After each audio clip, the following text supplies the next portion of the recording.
9 mwezi huu wa 10 2025 ni siku muhimu sana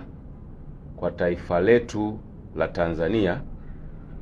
ambapo Watanzania watatekeleza haki yao ya kikatiba ya kupiga kura kwa ajili ya kuchagua viongozi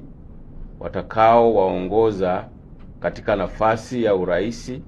wabunge na udiwani.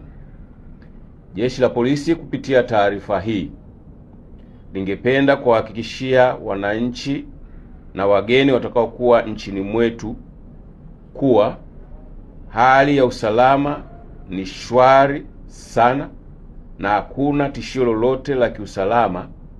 linaloweza kufanya shughuli hiyo ya kupiga kura isifanyike kwa amani. Pia wananchi mnahakikishiwa